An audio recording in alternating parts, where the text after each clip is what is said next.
વિદ્યુત સ્થિતિમાન પર આધારિત દાખલાઓ જોઈલા. આજે આપણે એ જ દાખલા ઉપર આગળ કન્ટિન્યુ કરવાનું છે. આપણો ચોથો લેક્ચર આજે, એમાં સ્વાધ્યાયનો દાખલો 2.1 આપણે આજે જોઈએ છીએ.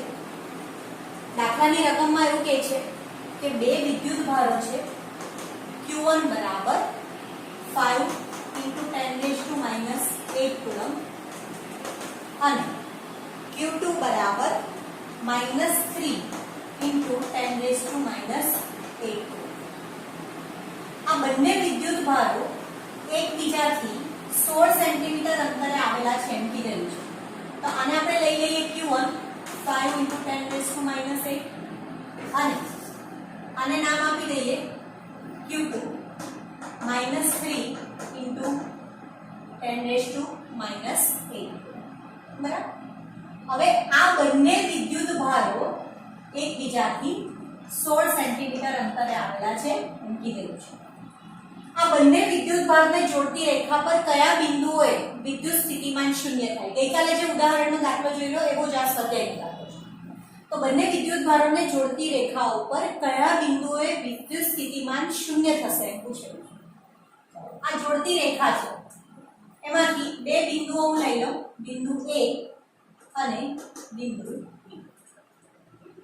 ધારો કે A બિંદુથી Q1 જેટલું અંતર x સેન્ટીમીટર છે. એનો અર્થ થાય કે A થી Q2 નું અંતર 16 - x થાય, એટલે આપણે લખીએ 16 - x. ધારી લઉં છું, ધારો કે Q2 અને B વચ્ચેનું અંતર L સેન્ટીમીટર જેટલું છે. તો Q1 થી B વચ્ચેનું અંતર કેટલું થશે? L વત્તા આટલું અંતર કેટલું છે? 16, એટલે L વત્તા 16 Q1 થી B વચ્ચેનું અંતર. બરાબર, આપણે નામ નિર્દેશન કર્યું. આ બે બિંદુઓએ કયા? આ બે બિંદુના મારે અંતર શોધવાનું છે, એટલે કે Q1 થી A નું અંતર અને Q2 થી B નું અંતર. આ બંને બિંદુઓ માટે વિદ્યુત સ્થિતિમાન શૂન્ય થશે એમ આપણે ધારી લીધેલું છે. તો પહેલું આપણે જોઈએ A બિંદુએ વિદ્યુત સ્થિતિમાન. બરાબર, તો શું થશે? VA બરાબર Q1 દ્વારા ઉદ્ભવતું વિદ્યુત સ્થિતિમાન અને Q2 દ્વારા ઉદ્ભવતું વિદ્યુત સ્થિતિમાન. A બિંદુ પર બે વિદ્યુત ભારો દ્વારા વિદ્યુત સ્થિતિમાન ઉદ્ભવ, Q1 દ્વારા અને Q2 દ્વારા. આપણે બંને વિદ્યુત ભારો દ્વારા ઉદ્ભવતા વિદ્યુત સ્થિતિમાનનો સરવાળો કરીશું, તો આપણને A બિંદુ પાસેનું વિદ્યુત સ્થિતિમાન મળશે. બરાબર, ચાલો હવે વિદ્યુત સ્થિતિમાન તો શૂન્ય તમને આપી દીધેલું છે, તમને રકમમાં કીધેલું છે કે વિદ્યુત સ્થિતિમાન આપણે શૂન્ય લેવાનું છે. આપણે શોધવાનું છે આ અંતર x અને y. તો એ પણ આ જ રીતની મદદથી શોધીશું. VA બરાબર સૂત્ર થશે k Q1 ના છેદમાં R1 વત્તા k Q2 ના છેદમાં R2. વિદ્યાર્થી મિત્રો, થોડું ડાયરેક્ટ આપણે કરીએ છીએ, કારણ કે આવો દાખલો આપણે ગઈકાલે પણ જોઈ ગયા છીએ. આગલા પીરિયડમાં, આગલા લેક્ચરમાં સેમ દાખલો ઉદાહરણનો હતો, તેવો જ આ સ્વાધ્યાયનો દાખલો છે. k ને કોમન કાઢી દઉં છું, રકમમાં કિંમત મૂકી દઉં. Q1 નું મૂલ્ય કેટલું? 5 × 10⁻⁸ ના છેદમાં R1 નું મૂલ્ય કેટલું થશે? x થાય, કારણ કે R1 એ શું છે? Q1 થી A વચ્ચેનું અંતર. હું લખતી નથી અત્યારે. માઈનસ Q2 નું મૂલ્ય -3 × 10⁻⁸ છે, એટલે મેં માઈનસ લખી દીધું. R2 એ શું છે? તો Q2 થી A વચ્ચેનું અંતર, બરાબર છે? A બિંદુથી Q2 વચ્ચેનું અંતર R1 અને R2. બરાબર, તો Q2 માટેની વાત છે. Q2 દ્વારા A બિંદુ પર ઉદ્ભવતું વિદ્યુત સ્થિતિમાન, એટલે R2 નું મૂલ્ય કેટલું લખાય? 16 - x. ચાલો, VA બરાબર 0 આપણે લેવાનું છે, કારણ કે રકમમાં આપણને આપેલું છે કે કયા બિંદુઓએ વિદ્યુત સ્થિતિમાન શૂન્ય થશે.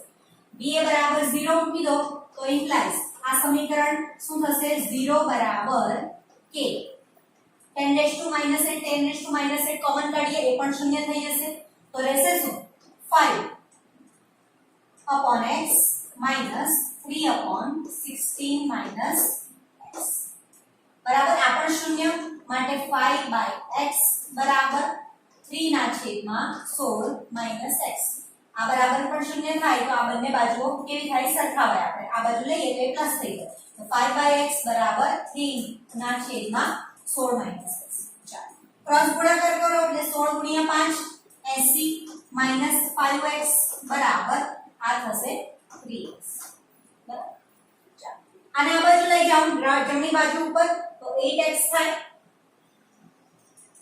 તો શું થશે 8x બરાબર 80 બરાબર 8x બરાબર 80 માટે x બરાબર 10 સેન્ટીમીટર x શું છે q1 વિદ્યુત ભારથી a નું અંતર x બરાબર 10 સેન્ટીમીટર બરાબર ચાલો બીજું લઈએ b બિંદુએ વિદ્યુત સ્થિતિમાન આ જ બિંદુ सूत्र एक થશે b બિંદુએ વિદ્યુત સ્થિતિમાન Vb બરાબર q2 દ્વારા b પર ઉદ્ભવતું વિદ્યુત સ્થિતિમાન q1 દ્વારા b પર ઉદ્ભવતું વિદ્યુત સ્થિતિમાન ચાલો એટલે શું થશે સૂત્ર આ છે આપણે એક નજીવો ફેરફાર કરીએ છીએ q2 થી b નું અંતર l 16 લીધું છે અને q1 થી b વચ્ચેનું અંતર આપણે l લઈ લીધું છે पहला विद्युत भार थी b નું અંતર l છે અને બીજા વિદ્યુત ભાર થી b નું અંતર l - 16 એટલે અહીંયા r1 ની જગ્યાએ લખાશે l અને r2 ની જગ્યાએ લખાશે l - 16 તમે સાદું રૂપ આપશો એટલે l નું મૂલ્ય કેટલું મળે છે આપણને 40 સેન્ટીમીટર મળે છે બરાબર તો આનો અર્થ એવો થાય કે બે બિંદુઓ છે હવે l બરાબર 40 સેન્ટીમીટર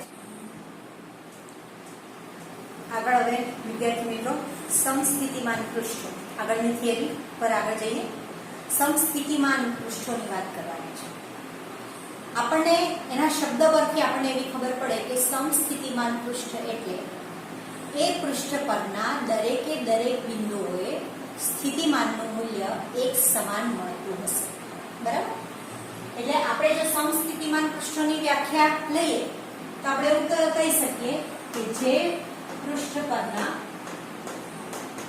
બધા બિંદુઓ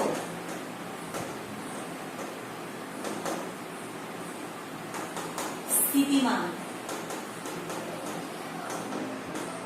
નું મૂલ્ય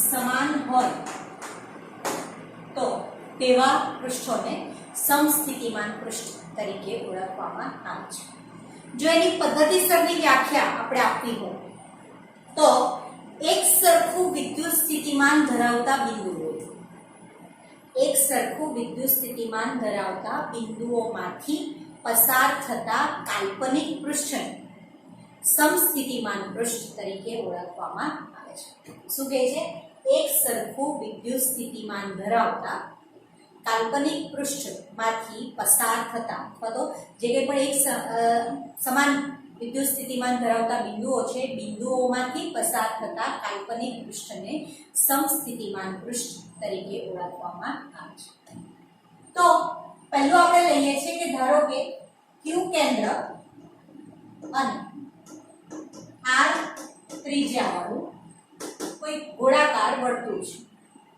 એ વર્તુળ પર વિદ્યુત સ્થિતિમાન કેટલું થાય 1/4πε0 q ના છેદમાં r સમીકરણ આપણે ભણી ગયા બરાબર kq ના છેદમાં r માટે v proportional to r વિદ્યુત સ્થિતિમાનનું મૂલ્ય r ના વ્યસ્ત પ્રમાણમાં ચલ છે બરાબર એટલે v proportional to r એનો અર્થ એ કે ત્રિજ્યાનું મૂલ્ય જેમ જેમ ઓછું થતું જાય તેમ તેમ વિદ્યુત સ્થિતિમાનનું મૂલ્ય જે છે એ વધતું જાય છે બીજું કે જ્યારે આપણે સમસ્થિતિમાન પૃષ્ઠની વાત કરીએ છીએ તો એ સમસ્થિતિમાન પૃષ્ઠો કેવા છે ગોળાકાર બતાવેલા છે કેમ એ ગોળાકાર જ છે તો આપણને એમ કીધેલું છે કે O કેન્દ્ર પર Q વિદ્યુત ભાર રહેલો છે હવે એ વિદ્યુત ભારથી r જેટલી ત્રિજ્યા પાસે એ ત્રિજ્યા સરખી છે એમ કહી દઉં r જેટલી ત્રિજ્યા પાસે એટલે r જેટલી બધી ત્રિજ્યા એક સરખી આ બધા તો r જેટલી ત્રિજ્યા પાસે બિંદુઓએ દોરેલું કાલ્પનિક પૃષ્ઠ હવે જો કે r જેટલી ત્રિજ્યા હોય અને q કેન્દ્ર હોય તો પૃષ્ઠ કેવું થવાનું? ગોળાકાર જ થવાનું. એટલે આ સમસ્થિતિમાન પૃષ્ઠ જે છે એ આપણને કેવા મળે છે? ગોળાકાર મળે છે. અને r ત્રિજ્યા પાસે બરાબર છે q કેન્દ્ર અને r ત્રિજ્યામાંથી પસાર થતું આ કાલ્પનિક પૃષ્ઠ જે છે એને સમસ્થિતિમાન પૃષ્ઠ તરીકે ઓળખવામાં આવે, જેના બધા બિંદુઓએ વિદ્યુત સ્થિતિમાન કેવા હોય છે? એક સમાન હોય છે. તેની આજુબાજુ જેટલી પણ ત્રિજ્યાના વર્તુળો લઈશું એ બધા કેવા કહેવાશે? સમસ્થિતિમાન પૃષ્ઠ કહેવાશે. બરાબર? તો પ્લસ q ધન વિદ્યુતભાર, એકમ ધન વિદ્યુતભાર પાસે જે વિદ્યુત સ્થિતિમાન જે છે એ આ રીતે લખાશે અને આને સમસ્થિતિમાન પૃષ્ઠ તરીકે ઓળખવામાં આવે છે. એટલે વિદ્યુત ક્ષેત્ર રેખાઓ વિદ્યુત ભારમાંથી ઉદ્ભવતી અથવા વિદ્યુત ભારમાં અંત પામતી ત્રિજ્યાવર્તી રેખાઓ છે. બરાબર? એ ધન છે કે ઋણ છે એના ઉપર આધાર રાખે. ધન હોય તો બહારની તરફ, ઋણ હોય તો અંદરની તરફ. આપણે પહેલા ચેપ્ટરમાં ભણી ગયા છે. તો આ બધા જે છે વચ્ચેની ત્રિજ્યા પછી તમારે કાઢી નાખવાની. તો આ બધા જે છે એને શું કહેવામાં આવે? સમસ્થિતિમાન પૃષ્ઠ તરીકે ઓળખવામાં આવે છે. ત્યાર પછી ત્રીજું જે છે એ કે ક્ષેત્ર રેખા દરેક બિંદુએ તે બિંદુમાંથી પસાર થતા સમસ્થિતિમાન પૃષ્ઠને લંબ હોય છે. ક્ષેત્ર રેખા બરાબર? તો પ્લસ q જેટલો વિદ્યુત ભાર બરાબર એને ક્ષેત્રને કેવી હોય છે? લંબ હોય છે. આ વિદ્યુત ક્ષેત્ર રેખા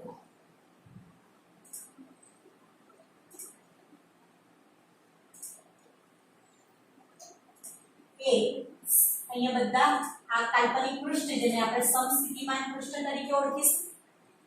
તો અહીંયા જે તે બિંદુએ બરાબર એ કેવું હોય છે? 90 ડિગ્રી જેટલું. આને કહીશું આપણે સમસ્થિતિમાન પૃષ્ઠ. તો શું કહે છે કે ક્ષેત્ર રેખા દરેક બિંદુએ તે બિંદુમાંથી પસાર થતા સમસ્થિતિમાન પૃષ્ઠને લંબ હોય છે. દરેક બિંદુએ બરાબર આ ક્ષેત્ર રેખાઓ આ સમસ્થિતિમાન પૃષ્ઠને કેવી છે? લંબ છે 90 ડિગ્રી જેટલું. બરાબર? તો આનો ચોથી લાક્ષણિકતા છે. હવે ધારો કે સમાન વિદ્યુત ક્ષેત્ર x અક્ષની દિશામાં છે. આપણે લઈ લઈએ કે ધારો કે ત્રણ સમતલ મૂકેલા છે આ રીતે. બરાબર?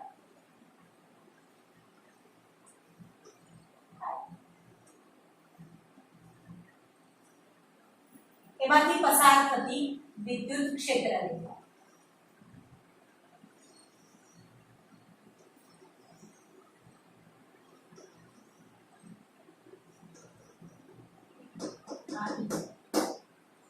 આપણને દેખાય છે કે વિદ્યુત ક્ષેત્ર જે છે એ x અક્ષની દિશામાં છે. બરાબર? અને સમતલ જે મૂકેલા છે બરાબર એ સમસ્થિતિમાન પૃષ્ઠો x અક્ષને લંબ છે એટલે કે yz સમતલને સમાંતર સમતલો છે. આ પૃષ્ઠ છે જેને આપણે કહીશું સમસ્થિતિમાન પૃષ્ઠ. x અક્ષને લંબ છે એટલે પૃષ્ઠ કેવા છે? x અક્ષને લંબ અને એ કેવા છે? yz આ y z બરાબર? તો yz સમતલને કેવા છે? સમાંતર દિશામાં છે. આપણે જો એને આ રીતે દર્શાવીએ ધારો કે આ એક સમતલમાંથી પસાર થતી હું રેખાઓ દર્શાવું તો આ થશે y અક્ષ, આ થશે z અક્ષ, આ થશે x અક્ષ. બરાબર?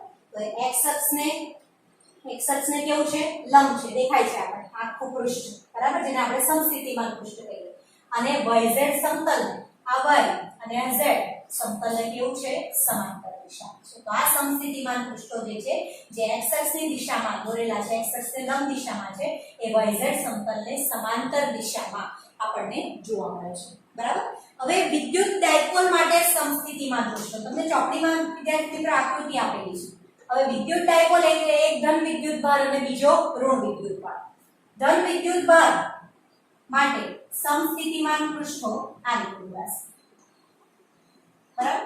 અને ઋણ વિદ્યુત ભાર માટે પણ સમસ્થિતિમાન પૃષ્ઠો બરાબર આ રીતે. પરંતુ આ બંને સમસ્થિતિમાન પૃષ્ઠો જે છે એ એકબીજાને બરાબર છે છેદતા નથી. આ શેના માટે છે? વિદ્યુત ડાયપોલ માટે સમસ્થિતિમાન પૃષ્ઠ. અને છઠ્ઠું વિદ્યુત ડાયપોલ માટે જેવી રીતે જોયું એવી જ રીતે બે સમાન ધન કે ઋણ વિદ્યુત ભારો સમાન ધન કે ઋણ વિદ્યુત ભારો જ્યારે પાસે મૂકેલા હોય ત્યારે બરાબર. તો આ વિદ્યુત ભારોને જ્યારે આપણે પાસે મૂકીએ તો એ બંને વિદ્યુત ભારો દાખલા તરીકે મેં બંને વિદ્યુત ભારો જે છે એ કેવા લીધેલા છે ધન લીધેલા છે તો એને આસપાસના સમસ્થિતિમાન પૃષ્ઠો બરાબર અને એકા ટિપ્પણા બરાબર આખું એક સમપૃષ્ઠ. ધન અને ઋણ વિદ્યુત ભારો ક્યાં તો ધન ક્યાં તો ઋણ પાસે કે અલગ અલગ મૂકેલા હોય ત્યારે સમસ્થિતિમાન પૃષ્ઠો આ રીતે રચાય છે. તો વિદ્યાર્થી મિત્રો જુદી જુદી પરિસ્થિતિમાં તમને સમસ્થિતિમાન પૃષ્ઠો દર્શાવેલા છે. સમસ્થિતિમાન પૃષ્ઠો જ્યારે બિંદુવત વિદ્યુત ભાર માટે હોય ત્યારે વિદ્યુત ભારમાંથી પસાર થતી વિદ્યુત ક્ષેત્ર રેખાઓ હંમેશા સમસ્થિતિમાન પૃષ્ઠને લંબ દિશામાં હોય બરાબર. સમતલના સ્વરૂપમાં સમસ્થિતિમાન પૃષ્ઠો x અક્ષની દિશાને કેવા છે લંબ છે અને yz સમતલને કેવા છે સમાંતર છે. વિદ્યુત ડાયપોલ માટે સમસ્થિતિમાન પૃષ્ઠો આ રીતે દોરાય અને ધન કે ઋણ વિદ્યુત ભારો પાસે હોય ત્યારે સમસ્થિતિમાન પૃષ્ઠો જે છે એ આકૃતિમાં બતાવ્યા પ્રમાણે દોરવામાં આવે છે બરાબર. તો વિદ્યાર્થી મિત્રો આ વાત હતી વિદ્યુત ક્ષેત્ર અને વિદ્યુત સ્થિતિમાન વચ્ચેના સંબંધની. હવે આગળ આપણે જોઈએ છીએ સૌથી અગત્યની થિયરી વિદ્યુત ભારોના તંત્રની સ્થિતિ ઊર્જા અને એના માટે આપણે બિંદુવત વિદ્યુત ભારોના તંત્રની વિદ્યુત સ્થિતિ ઊર્જાનું મૂલ્ય શોધવાનું. સૌથી પહેલા તો વિદ્યુત સ્થિતિ ઊર્જા એટલે શું એની વ્યાખ્યા કોને કહેવાય તો અનંત અંતરેથી કોઈ પણ વિદ્યુત ભારને આપેલા ક્ષેત્રમાં લાવવા માટે અથવા તો જ્યારે એક કરતા વધારે વિદ્યુત ભારોને અનંત અંતરેથી આપણે આપેલા ક્ષેત્રમાં લાવીએ ત્યારે કરવું પડતું જે કાર્ય છે એને આપણે જે તે વિદ્યુત ભારની સ્થિતિ ઊર્જા તરીકે ઓળખીશું. આકૃતિ દ્વારા આપણને વધારે ઝડપથી ખ્યાલ આવશે. તો ત્રિપરિમાણમાં x અક્ષ y અક્ષ અને z ત્રણ વિદ્યુત ભારો લઈએ છીએ. વિદ્યુત ભારો q1 q2 અને q3. ઉગમ બિંદુ O ની સાપેક્ષે તેમના સ્થાન સદિશો અનુક્રમે r1 r2 અને r3 છે. હવે અનંત અંતરેથી આ વિદ્યુત ભારોને આપણે આપેલા ક્ષેત્રમાં લાવવા છે એમ કીધું છે. ધારી લઈએ અહીંયા કે ત્રણ વિદ્યુત ભારો Q1 Q2 અને Q3 આ ત્રણ વિદ્યુત ભારો એકબીજાથી પણ અનંત અંતરે આવેલા છે અને Q1 Q2 અને Q3 ઉગમ બિંદુથી પણ અનંત અંતરે આવેલા છે. એટલે તેમનાથી ઉગમ બિંદુ જે છે એ અનંત અંતરે છે. એટલે ઉગમ બિંદુથી અનંત અંતરે Q1 Q2 Q3 વિદ્યુત ભાર છે અને આકૃતિ દોરીશ એટલે વધારે ઝડપથી ખ્યાલ આવશે. અને આ ત્રણ વિદ્યુત ભારો પાછા એકબીજાથી પણ અનંત અંતરે આવે છે બરાબર. હવે શરૂઆત કરીએ. પહેલું છે Q1 વિદ્યુત ભાર. ધારો કે મારે અનંત અંતરે Q1 વિદ્યુત ભારને ક્ષેત્રમાં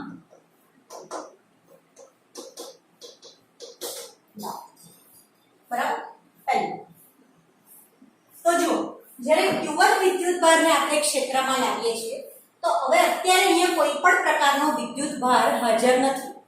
એનો અર્થ એ કે Q1 વિદ્યુત ભારને ક્ષેત્રમાં લાવવા માટે કરવું પડતું કાર્ય કેવું થશે શૂન્ય. કારણ કે કોઈ પણ પ્રકારનો વિદ્યુત ભાર અહીંયા ક્ષેત્રમાં અત્યારે હાજર નથી. એટલે અનંત અંતરેથી Q1 વિદ્યુત ભારને ક્ષેત્રમાં લાવશું ત્યારે W1 બરાબર 0. એના દ્વારા થતું કાર્ય શું Q1 વિદ્યુત ભાર છે તો શરૂઆતની પરિસ્થિતિમાં વિદ્યુત બળ અને વિદ્યુત સ્થિતિમાન બંને જે છે એ કેવા થશે 0 બરાબર. અનંત અંતરેથી Q1 વિદ્યુત ભારને આપણે ક્ષેત્રમાં લાવ્યા ઉગમ બિંદુથી એનો સ્થાન સદિશ આપ્યો છે.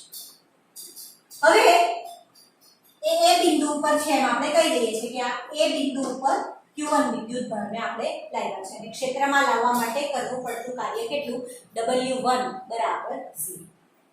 તો q1 વિદ્યુત ભાર દ્વારા એ બિંદુ ઉપર વિદ્યુત સ્થિતિમાન શરૂઆતમાં તો આપણે એમ કહ્યું કે વિદ્યુત ક્ષેત્ર હાજર નથી એટલે q1 જે છે એ ત્યારે વિદ્યુત ક્ષેત્ર અને સ્થિતિમાન શૂન્ય હતા. પરંતુ હવે વિદ્યુત ક્ષેત્રમાં લાવતા q1 નું વિદ્યુત સ્થિતિમાન q1 જ્યારે ક્ષેત્રમાં લાવીએ ત્યારે q1 નું વિદ્યુત સ્થિતિમાન જે છે એ આપણને કેટલું મળે છે કે ભાઈ q1 ને લીધે b બિંદુએ વિદ્યુત સ્થિતિમાન ઉદ્ભવે છે. હવે q1 થી આ b બિંદુ પાસે q2 વિદ્યુત ભાર છે. q1 ને લીધે બરાબર q1 નું વિદ્યુત સ્થિતિમાન શરૂઆતમાં શૂન્ય હતું. હવે વિદ્યુત ક્ષેત્રમાં લાવતા q1 ને લીધે b બિંદુ પરનું વિદ્યુત સ્થિતિમાન Vb બરાબર કેટલું થશે kq/r k એટલે 1/4πε0 q1 ને લીધે b બિંદુ પરનું વિદ્યુત સ્થિતિમાન શોધવાનું છે. તો શું થશે q1 ના છેદમાં r12 q1 અને q2 વચ્ચેનું અંતર એટલે r12 બરાબર. નામ આપી દઈએ ને સમીકરણ નંબર 1. એટલે q1 ને લીધે b પાસે ઉદ્ભવતું વિદ્યુત સ્થિતિમાન કેટલું Vb બરાબર 1/4πε0 q1 ના છેદમાં r12 બરાબર. r12 બરાબર કેટલું થશે r2 - r. q2 વિદ્યુત ભારનું ઉગમ બિંદુથી અંતર કેટલું છે r2 જેટલું છે. આપણે લખો એટલે લખી દેવાનું r12 બરાબર r2 - r1 બરાબર. અને એને કારણે q2 વિદ્યુત ભારને હવે અનંત અંતરેથી b બિંદુ પાસે લાવવા માટે કરવું પડતું કાર્ય. q2 વિદ્યુત ભારને હવે અનંત અંતરેથી b પાસે લાવવા કરવું પડતું હવે q2 વિદ્યુત ભારને લાવી શકીએ કારણ કે q1 વિદ્યુત ભારની હાજરી છે. એટલે q2 વિદ્યુત ભારને અનંત અંતરેથી b પાસે લાવવા માટે કરવું પડતું કાર્ય W2 બરાબર શું છે સૂત્ર W2 માટે એટલે કે કાર્ય માટે. તો એનું સૂત્ર શું થશે kq2/r2 એટલે શું થશે 1/4πε0 q1 q2 ના છેદમાં r12 સ્ક્વેર બરાબર 1/4πε0 બરાબર. W2 Vb * q થાય. એનું સૂત્ર શું W2 બરાબર Vb * q. કઈ રીતે આ સૂત્ર આવ્યું આપણે ગઈકાલે ભણી ગયા V બરાબર W ના છેદમાં q માટે W બરાબર V * q. B પાસેનું વિદ્યુત B પાસે કરવું પડતું કાર્ય છે એટલે આ Vb થશે અને q2 બરાબર એ q2. તો આટલું જે છે એ Vb ની વેલ્યુ મૂકેલી છે. Vb ની વેલ્યુ કેટલી 1/4πε0 q1 ના છેદમાં r12 * q2 એટલે આપણે લખી શકીએ W2 બરાબર 1/4πε0 q1 q2 ના છેદમાં r12 સમીકરણ નંબર 2 બરાબર. ચાલો W2 નું મૂલ્ય મળ્યું માટે q1 અને q2 થી બનતું એક તંત્ર બન્યું. બે વિદ્યુત ભારોથી બનેલું તંત્ર આપણે જોયું. તો q1 અને q2 થી બનતા વિદ્યુત ભારિત તંત્ર સ્થિતિ ઊર્જા કેટલી થશે તો કે ભાઈ જે કાર્ય કરવું પડે છે તે જ એની ઊર્જાના સ્વરૂપમાં સંગ્રહાય છે. માટે W બરાબર W1 પ્લસ W2 U બરાબર માટે આનું મૂલ્ય U માટે U બરાબર W1 તો મૂલ્ય 0 છે જ આપણને કીધેલું છે. W2 નું મૂલ્ય આપણે શોધી નાખ્યું કેટલું 1/4 pi epsilon 0 Q1 Q2 ના છેદમાં R12 સમીકરણ નંબર 3. હવે વિદ્યાર્થી મિત્રો ત્રીજા વિદ્યુતભારને આપણે દાખલ કરવાનો છે અનંત અંતરેથી Q3 વિદ્યુતભારને C બિંદુ પાસે. તો Q1 અને Q2 થી બનતા તંત્રને લીધે C બિંદુ પાસે વિદ્યુત સ્થિતિમાન હવે ઉદ્ભવશે. બરાબર Q3 વિદ્યુતભાર. ચાલો તો આપણે એમ કહીએ કે Q1 અને Q2 બંને વિદ્યુતભારોને લીધે C પાસે ઉદ્ભવતું વિદ્યુત સ્થિતિમાન નામ આપી દઈએ ને VC ઇઝ ઇક્વલ જે આપણી વ્યાખ્યા છે વિદ્યુત સ્થિતિમાનની કે ભાઈ કરવું પડતું કાર્ય એને વિદ્યુત સ્થિતિમાન તરીકે ઓળખવામાં આવે છે. તો VC is equal to Q1 ને કારણે ઉદ્ભવતું વિદ્યુત સ્થિતિમાન અને Q2 ને લીધે ઉદ્ભવતું વિદ્યુત સ્થિતિમાન. બંને વિદ્યુતભારોને લીધે ઉદ્ભવતા વિદ્યુત સ્થિતિમાનોનો શું થશે સરવાળો થશે. તો Q1 ને લીધે ઉદ્ભવતું વિદ્યુત સ્થિતિમાન કેટલું તો કે Q1 બરાબર Q3 બરાબર બંને કે Q1 ના છેદમાં સૂત્ર થશે R13 બરાબર એનું મૂલ્ય R13 વત્તા Q2 ને લીધે ઉદ્ભવતું વિદ્યુત સ્થિતિમાન એટલે કે Q2 ના છેદમાં બંને વચ્ચેનું અંતર હવે કેટલું અહીંયા R23 અને આ અંતર થશે કેટલું R13 અને Q3 વિદ્યુતભારને હવે આપણે અનંત અંતરેથી લાવવાનો છે ઉગમ બિંદુની સાપેક્ષે એનો સ્થાન સદિશ R3 જેટલો છે એટલે કે Q1 ના છેદમાં R13 કે Q2 ના છેદમાં R23 Q2 વિદ્યુતભારને કારણે Q3 પર ઉદ્ભવતું વિદ્યુત સ્થિતિમાન એટલે R23 થાય અંતર એટલે કે Q1 ના છેદમાં R13 અને કે Q2 ના છેદમાં R23 આ શું છે Q1 અને Q2 ને લીધે C પાસે ઉદ્ભવતા વિદ્યુત સ્થિતિમાન બરાબર નું સૂત્ર છે. અનંત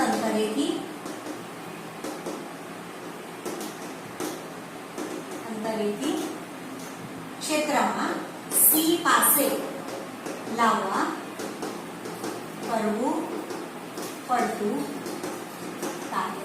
પણ W2 શોધ્યું એવી રીતે હવે આપણે શોધવાનું છે W3 Q3 વિદ્યુતભારને C પાસે લાવવા માટે કરવું પડતું કાર્ય બરાબર આપણે આ સૂત્ર V બરાબર W ના છેદમાં Q તો W બરાબર W3 બરાબર VC Q3 થાય VC Q3 VC નું મૂલ્ય આપણી પાસે છે કેટલું તો 1/k નું મૂલ્ય મૂકી દો 1/4 pi epsilon 0 Q1 ના છેદમાં R13 બરાબર પ્લસ 1/4 pi epsilon 0 Q2 ના છેદમાં R23 ગુણ્યા આપણે લખશું Q3 VC ની કિંમત મૂકી દીધી બરાબર આ સમીકરણમાંથી અને Q3 વડે એને ગુણેલું છે બરાબર અહીંયા લખાશે Q1 Q3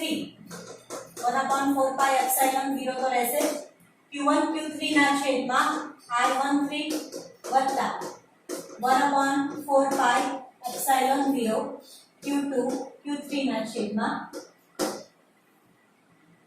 R2 W3 બરાબર ચાલો એટલે Q3 વિદ્યુતભારને અનંત અંતરેથી ક્ષેત્રમાં લાવવા માટે કરવા પડતા કાર્યનું સૂત્ર આપણને મળ્યું W3 આપ્યું બરાબર એટલે હવે W1 W2 અને W3 ના મૂલ્ય આપણને મળી ગયા. તો હવે આ ત્રણ વિદ્યુતભારોની આપણે ગોઠવણી કરવાની છે. તો વિદ્યુતભારોની ગોઠવણી કરતા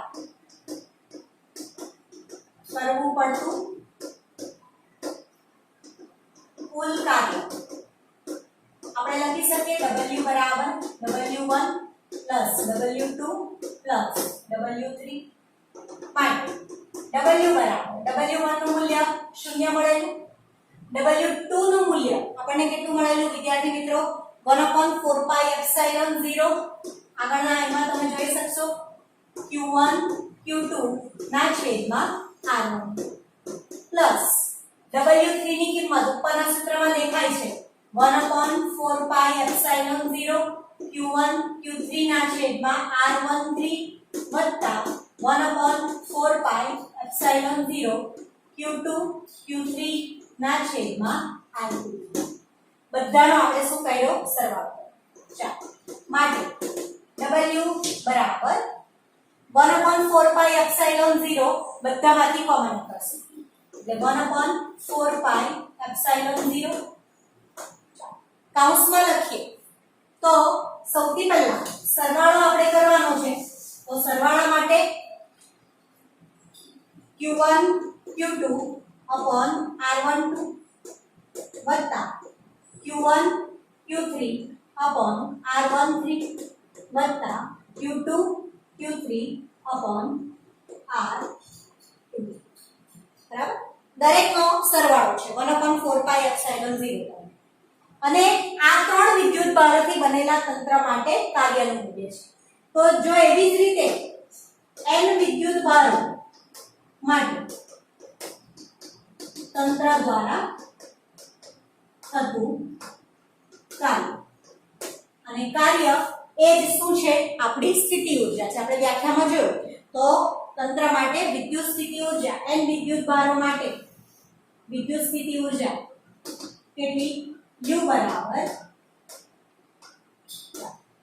શું થશે 1/4 પાઈ એપ્સિલોન 0 m1 આપણે એને શોર્ટમાં લખી દઈએ સમેશનના સ્વરૂપમાં તો સમેશન શું થશે i બરાબર 1 q1 q1 આ જે છે એ q2 * q3 છે બરાબર તો શું થશે i બરાબર 1 to up to n એટલે i બરાબર 1 to up to n i greater than j બરાબર જો i નું મૂલ્ય જે છે બરાબર એ હંમેશા એના કરતા કેવું છે મોટું છે આ 1 અને આ 2 1 અને 3 2 અને 3 આગલા વિદ્યુત ભાર કરતા હંમેશા કેવું હોય છે મોટું હોય છે એટલે i નું મૂલ્ય બરાબર છે j નું મૂલ્ય મોટું અથવા તો આપણે લખી શકીએ i less than j શું લખાશે qi qj ના છેદમાં r i j દેખાય આપણને i હંમેશા નાનો છે અને j નું મૂલ્ય જે છે મોટું i નાનો j મોટો i નાનો j મોટો વારા ફરતી લેવાશે 1 2 3 4 એવી રીતે બરાબર અહીંયા 1 હોય તો અહીંયા 2 આવશે અહીંયા 1 હોય તો અહીંયા 3 આવશે અહીંયા 2 હોય તો અહીંયા 3 આવશે એવી રીતે આપણે સમેશનના સ્વરૂપમાં લખેલું છે તો આ n વિદ્યુત ભારો માટે વિદ્યુત સ્થિતિ ઊર્જાનું આ સૂત્ર છે બરાબર તો વિદ્યાર્થી મિત્રો આજનો આ લેક્ચર અહીંયા પૂરો કરીએ છીએ આશા રાખું કે થિયરીઓમાં તમને કોઈ તકલીફ નહીં આવતી હશે એની સાથે પીડીએફ નોટ્સ પણ મોકલું જ છું એટલે તમે ધારો તો એમાંથી પણ લખીને વાંચીને પ્રેક્ટિસ કરી શકો છો આજે અહીંયા પૂરું કરીએ છીએ બધું આગળની થિયરી જે છે નેક્સ્ટ લેક્ચરમાં જોઈશું ત્યાં સુધી થેન્ક યુ સો મચ